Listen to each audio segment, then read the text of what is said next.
Good evening, friends. Thank you for joining me every evening to follow what's happening in India and abroad. And thank you for sending me your useful comments and suggestions. If you believe in this channel, do share with friends and spread the message so that the channel can grow. Our only mission is to bring you the truth and both sides of the story. Thank you immensely for your support. Meanwhile, today's news, we start with Prime Minister Modi.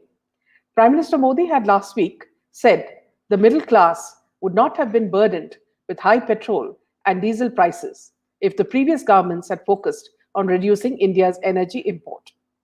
Without referring to the relentless increase in retail fuel prices, which are linked to global rates, the Prime Minister had said India imported over 85% of its oil needs in the 2019-20 financial year and 53% of its gas requirement. Meanwhile, the Shiv Sena was rather upset and said on Monday it trained its guns at the center over the rising fuel prices, saying instead of collecting donations for the construction of a Ram temple in Ayodhya, the government should take steps to bring down the rates of petrol and diesel in the country. The party which heads the ruling coalition in Maharashtra also raised the issue of Bollywood stars maintaining silence over the skyrocketing fuel prices, a stand earlier taken by its ally, the Congress. Marathi daily Samna said Prime Minister Modi seems to be blaming the previous governments for the current fuel price. In the editorial of its mouthpiece, Samna, the Shiv Sena said reducing petrol and diesel prices will ensure the devotees of Lord Ram get food. The Sri Ram Janmabhoomi Tirth Kshetra Trust, a body formed by the centre, has been mandated with overseeing the construction of the Ram temple in Ayodhya. A nationwide drive to collect funds for the temple kicked off last month. The Shiv Sena said it is the duty of the government to control the prices of essential items. People should do away with this loss of memory of the government if the government at the centre has forgotten its duty of controlling prices, it said. Bring down the prices of petrol and diesel instead of collecting donations for the Ram temple construction.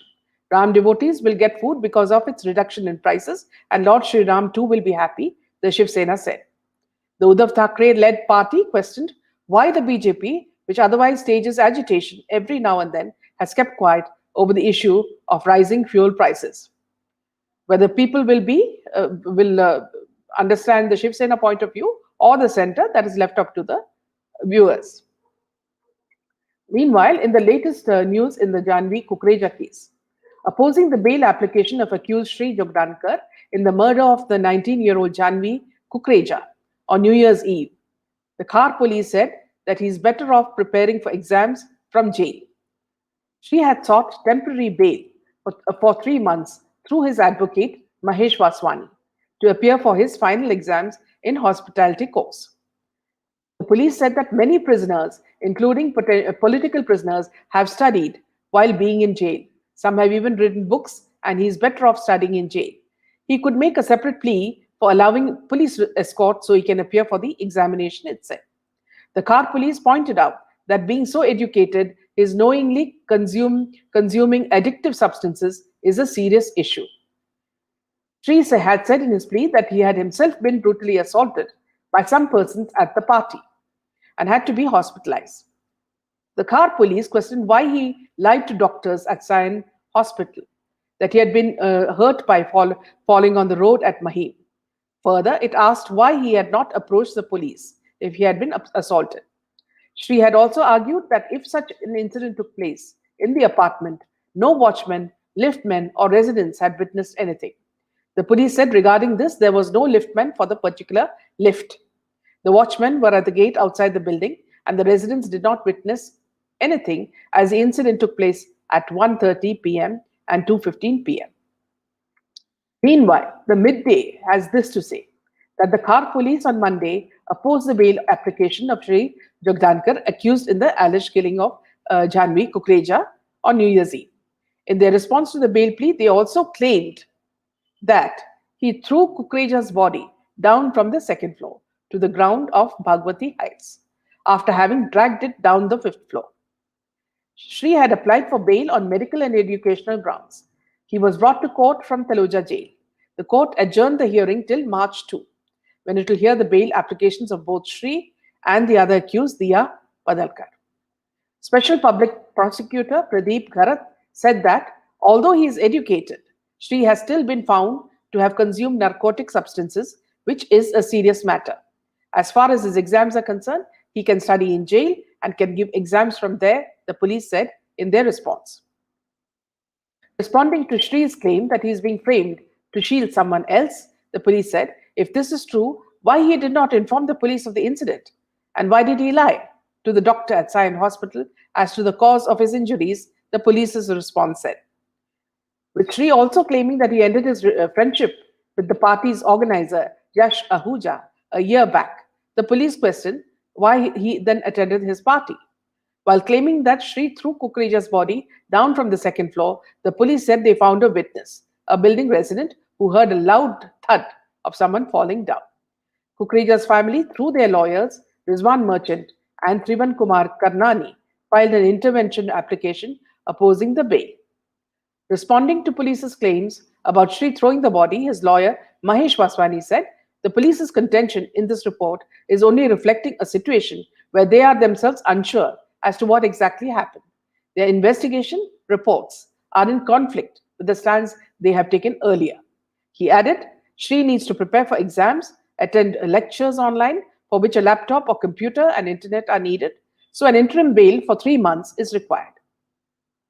On our part, we as journalists wonder how the police have assumed that Shri has thrown the body down so many floors, and when an eyewitness says that he only heard a thud, that is not exactly an eyewitness. That would be a sound witness because he or she has not seen anything. So somewhere this whole thing seems very dicey because the police are presuming a lot of things which they have no proof about. So this is where the case stands. We'll keep you updated on the coming news. Meanwhile, the NCB continues its raids. On Monday, they seized 4,824 tramadol tablets, also known as ISIS drug, weighing around 2,613 kilo, from a courier office in Mumbai's Kurla area. The agency also arrested the supplier of the tablets, identified as Mohammad Anas from Delhi. Acting on a tip-off, the NCB's Mumbai unit raided professional courier at Damji Shamji Industrial Estate on LBS Mark and seized the tablets. Officials suspect that the drug was being smuggled to some Middle East country from where it would have been sent to terror outfits linked to ISIS or Boko Haram in Africa. Anas has been arrested under the Provision of Narcotics, Drugs and Psychotropic Substances Act. He is a suspect in 4 cases registered by NCB. We are questioning him as to where was the consignment supposed to get delivered. Further investigation is under progress, an NCB official said. Tramadol, a painkiller pharma drug, has been declared a psychotropic substance by the Union government, and its sale in the country is strictly monitored. The drug was brought under the control of the NDPS Act in 2018, banning it from being sold freely over the counter. The synthetic opiate is known to be abused on a wide scale by terrorists of the so-called ISIS to suppress pain and boost strength during injury, and hence it's known as ISIS drug among international anti-narcotics authorities. Meanwhile, anchor Rajdeep Sardesai, who has been accused of creating fake news, has been taken back in India today. Just to show you that the whole thing was a big farce, and which is also a poor reflection on the part of India Today group. One more media personality, Barkha Dutt, faces fake news charges. An FIR has been lodged against 8 Twitter handles for allegedly propagating fake news in connection with the death of 2 girls last week, police said on Monday. The Twitter handles include news portal Mojo Story, led by journalist Barkha Dutt, who termed the FIR a case of brazen harassment and bullying. The case was registered at the Sardar Kotwali police station area in Unnao on Sunday against 7 more Twitter accounts.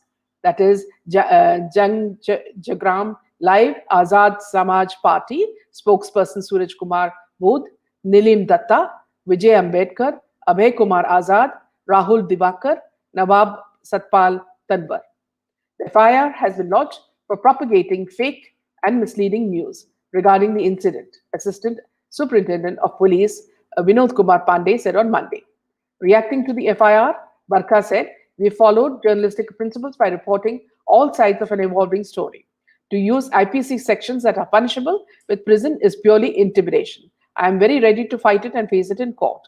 The Mojo story editor alleged that the Unnao police had refused to even give her a copy of the FIR, without which one cannot appeal for judicial intervention. He said it's brazen harassment and bullying.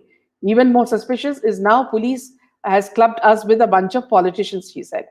3 girls aged 16, 15 and 14 had left home to bring fodder for cattle on Wednesday night. They were found lying in an agriculture field when they did not return home. Local residents had rushed them to a hospital where 2 of them were declared dead. The 3rd girl is presently undergoing treatment at a hospital in Kanpur, police said. The last rites of the deceased girls were performed on Friday morning amid tight security arrangements. Unnao police has held 2 people in this connection, accusing them of murder over one-sided love. On Saturday, Congress leader Udit Raj was booked for allegedly propagating fake news in a tweet that the teenagers were raped and their bodies cremated against the will of their family. Meanwhile, in a case similar to what many of our Hindu sages or gurus, including Swami Nityananda, has been facing, has come to light. The Allahabad High Court acquits a Brahmin man who spent 20 years in jail on false charges of rape and SC/ST Act due to sorry state of affairs. The court also expressed sadness over the sorry state of affairs that contributed to the man's 2 decades imprisonment, observing the government's failure to recommend his case for remission of sentence or to commute his sentence under sections 432, 434 of the CRPC. The Allahabad High Court has set aside the conviction of a Brahmin man booked under allegation of rape and provisions of the SC/ST Act after it observed that the trial court had materially erred while convicting him. The court acquitted the man who had spent 20 years in prison on false charges of rape. Bar and bench first reported the matter on the 8th. We are pained to mention that even after 14 years of incarceration, the state did not think of exercising its power for commutation of sentence of life imprisonment of the present accused, and it appears that the power of governor provided under Article 161 of the Constitution of India are also not exercised, though there are restrictions to such power to commute sentence. His case should have been considered but has not been considered. The factual scenario in the present case would show that had the government of taking up the case of the accused as per jail manual, it would have been found that the case of the appellant was not so grave that it could have been considered for remission, commutation, the Allahabad High Court said. So a Brahmin man lost 20 years of his precious life due to an error made by the courts. Just as done to Hindu sages like Nityananda, who was accused of rape when there was no rape victim, and Asaram Babu, whose victim herself confessed that nothing had happened between them. What was their crime? They were successful in stopping Christian conversions in their regions. This is again food for thought. Viewers, thank you and good night. Please follow the next interview at 7 o'clock. This is with an amazing personality who protects animals. Thank you. Good night.